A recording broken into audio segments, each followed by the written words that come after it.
이번 보고서는 원익 IPS, 심텍, GST, SL까지 알아보도록 하겠습니다. 원익 IPS 같은 경우에 매출액 2027억 원으로서 QOQ 마이너스 46%, 그리고 영업 적자로 196억 원을 기록하고 있습니다. 자, 전망치는 부합할 것으로 보이고요. 고객사 투자액에 자녀분만 공급이 되면서 1,572억 원으로 급감을 하고 있습니다. 자, 디스플레이 부분 역시 매출액 455억 원으로 저조한 흐름을 보일 예정이고요. 또 연말에 성과급이라든가 일회성 비용들은 지급이 됐고요. 다만 삼성전자의 P2 자녀분 및 P3 초기 투자를 수혜를 받으며 반도체 부분 수주 잔고가 턴 어라운드 할 예정으로 보이기는 합니다. 그래서 악영향이 조금 제한되게 좀 반영이 되지 않을까라고 생각을 하고 있습니다. 클린룸이 마무리가 되는 M16 공장에 30K 퍼월 수준의 D램 장비 투자가 집행될 것으로 보이고 있고, 또 P2 및 시안 공장에 총 40K 퍼월 수준의 낸드 투자가 진행될 것으로 보이기 때문에 각각 다 SK하이닉스와 삼성전자의 수혜를 받을 기업 중에 하나입니다. 자, 또한 메모리 투자액이 전년 대비해서 크게 늘 것이라고 ASML에서 이제 실적 커퍼럴 스코어를 내면서 말을 했는데요. 1분기부터 3분기까지 집중이 될 것 같고, 그것으로 인해서 단위당 수주 금액이 증가할 것으로 보이고, 고객사 투자 확대 때문에 모멘텀에 추가가 될 예정입니다. 자, 중국 시안 지역의 락다운 이슈로 좀 우려가 됐지만 예상보다는 좀 호전이 되고 있고, 디램 역시 서버 수요 증가에 대한 기대감이 여전히 살아있다. 그래서 원익 IPS는 물론 계속적으로 실적이 안 좋은 건 맞지만은 그래도 향후에 미래적으로 좀 밝은 회사 중에 하나이지 않나 싶습니다. 다음 심텍입니다. 신규 투자로 FC, CSP 계열의 1위 기업으로 성장을 했습니다. 신성장 및 차세대 계열의 반도체 PCB인 RF SIP, 그 다음에 AIP, 초다층 PVC 생산을 위한 MSAP 투자를 결정을 했어요. 네, 전에 한번 말했던 것 같은데 2022년 4분기 가동을 시작해서요. 2023년도에는 이제 매출을 낸다고 합니다. 특히 이제 모바일향으로도 본격 진출을 하게 되고 있고요. 반도체 기판 시장의 큰 폭의 성장입니다. 자, 현재 LG노텍이나 삼성전자 이거 잡고 있고요. 또한 제가 보고서를 읽다가 아마 한 기업 정도가 더 이런 대덕전자였던 것 같은데, 자, 최종 고객이 애플, 그 다음 중화권에서 스마트폰 수요가 좀 발생할 예정이고, 중화권의 반사 이익을 좀 기대할 수 있겠다라고 되어 있습니다. 자, 고부가 제품도 비중이 확대가 되고 있고요. 이제 저가용에서 중고가용으로 이제 공급이 많이 되면서 차세대 반도체 PVC 업체로 성장할 예정입니다. 그래서 심텍 같은 경우에는 이미 주가가 좀 많이 좀 선반영되어 있긴 합니다. 그 다음에 GST 같은 경우에 이제 2022년 칠러의 구조적 성장에 주목하라라고 되어 있고요. 이제 칠러 같은 경우에는 이제 그 증기 압축 또는 이제 흡수 냉동 사이클로 액체의 열을 제거하는 기계, 약간 에어 컨디셔너 같은 거라고 보시면 될 것 같습니다. 그래서 QOQ로는 7% 상승한 매출액 784억 원이고요. QOQ로도 7% 영업이익 상승한 129억입니다. 자, 기존치에 부합하고요. 중화권 및 싱가포르 등 거래선 내 스크러버 점유율 증가 때문이라고 합니다. 자, 요 애널리스트 같은 경우는 전문 용어 좀 많이 써가지고 조금 읽기가 좀 어렵습니다. 네, 그래서 그냥 그냥 이런 게 있다더라라는 느낌으로만 좀 읽도록 하겠습니다. 2021년 스크러버 진입에 성공한 신규 FAB 향 칠러 침투 시작이 되고, 그 다음에 램리치 식각 장비 신규 플랫폼이 향 스펙 같은 경우에 변화 대응이 가장 빠를 것으로 보인다고 합니다. 그래서 대만 신규 거래선은 향 칠러 진입 여부가 추가 모멘텀이 될 것으로 보이고 있고요. 칠러 시장 역시 변하게 만들 것이라고 하고 있는데, 친환경 쪽에서 스크러버는 이제 플라스마 웨트라든가 촉매 연계어는 히트웨이 등으로 업계 관심이 증가하고 있고, 칠러는 냉동식에서 전기식 또는 냉동식 기반의 전기식, 냉매 변경 등 ASP 상승, 그 다음에 PM 주기 감소에 따른 유지보수 매출 상승이 일어날 것으로 보고 있습니다. 사실 이거 되게 많이 찾아보려고 했는데 칠러가 제대로 나와 있지도 않고, 이 플라스마 매트라든가 히트웨터라든가 이런 것도 제대로 나와 있지 않아서 아마 히트웨터는 아마 냉열판 같은 걸로 알고 있습니다. 저것을 읽다 보니까 나오긴 하던데, 그래서 조금 말이 좀 어렵습니다. 네. 어쨌든 이제 반도체 좀 관련되어 있는 이제 기업이라고 좀 보시면 될 것 같고요. 그다음에 SL도 여러분도 많이 아시는 기업이라고 봅니다. 자, 매출액이 7,765억 원으로 YOY 대비해서 마이너스 1.6% 하회를 했고요. 영업이익 같은 경우도 마이너스 19.8%를 기록을 했습니다. 자, 매출액 같은 경우에는 HMG, 그다음에 MG 등 핵심 고객사의 QOQ 생산량 회복을 했고요. 램프 부분에서는 브랜디드 ASP 상승을 했고, 달러 대비 원화 약세 등을 고려시 양호할 것으로 보입니다. 자, 하지만 이제 영업이익 같은 경우에 원재료비 부담 증가라든가 이제 종업원비라든가 또 아직 저조한 미 테네시의 공장 가동률 등으로 인해서 시장치를 하회할 것으로 보이고 있습니다.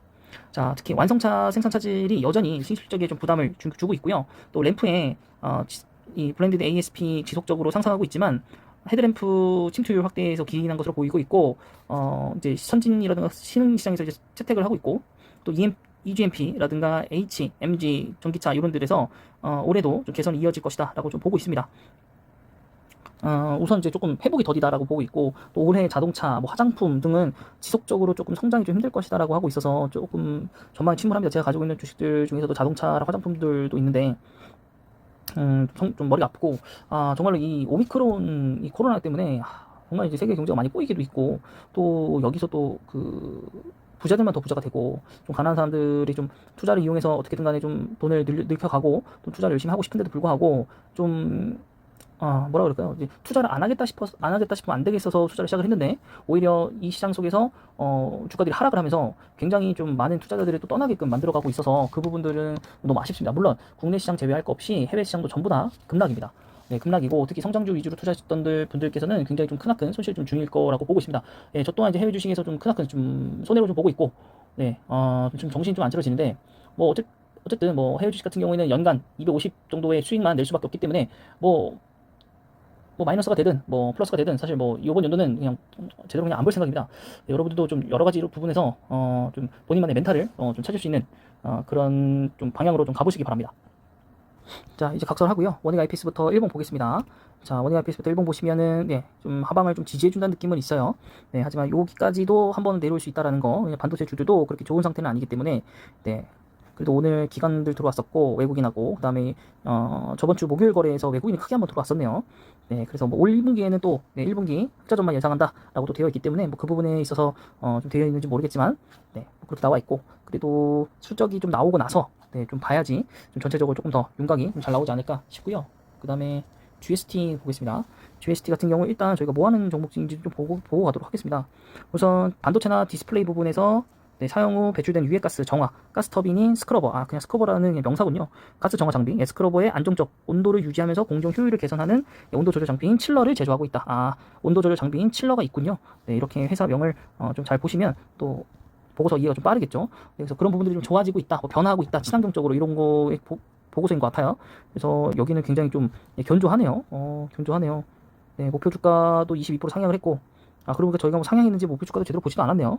네, 뭐 딱히 뭐 목표 주가는 내진 않았었고요. 아까 그 원익 IPS 같은 경우 50% 정도 네, 상승돼 있고, GST 같은 경우는 네, 좀 우상향되는 이제 기업이고, 주가는 많이 올라왔지만 또 PER은 네, 그다지 높진 않네요. 네, PER은 또 그다지 높지가 않은 부분이 네, 또 아이러니하네요. 그다음에 중간에 빼먹었던 심택을 또 보면, 심택은 홀딩스까지 같이 있긴 하지만 심택 보시면 4% 오늘 상승을 했고요. 심택도 꾸준하네요. 네, 심택도 좀 꾸준합니다. 네, 뭐 신규 투자하는 것들 때문에 호평을 좀 받고 있고, 네, 우상향하고 있고, 네, PR이 거기다가 11배밖에 되지 않고 있습니다. 네, 그래도 뭐 GST랑 뭐 같은 느낌이겠죠. 심택이랑 투자가 지금 뭐 바로 들어가기는 좀 힘들 것 같다라는 거. 그다음에 이제 자동차 이제 부품주인 SL 한번 보시면 오늘 1% 정도 하락을 했고요.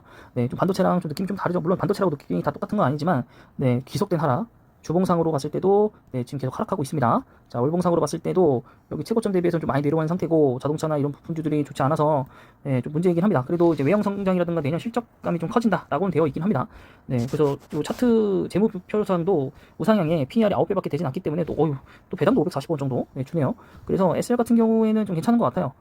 신규 매수 들어가기 좀 괜찮은, 일봉상으로 좀 괜찮은 시기이고, 주봉상으로 봤을 때도 좀 괜찮지만 조금 더 기다려봐야 되지 않나, 조금 더 바닥을 찍는 걸 보고 한번 매수하는 게 낫지 않을까라는 생각이 좀 듭니다. 네, 그래서 SL 괜찮고요. 오히려 네, 이렇게 되면 오히려 이 반도체 대표주인 이제 원익 IPS가 조금 더 안 좋아 보이는 느낌이 네, 조금 듭니다. 또 애매한 자리이기도 하고, 네, 그래서 여러분들이 조금 더 관심 가지신 종목이라면 조금 더 조사를 개인적으로 좀 한번 해보시고요.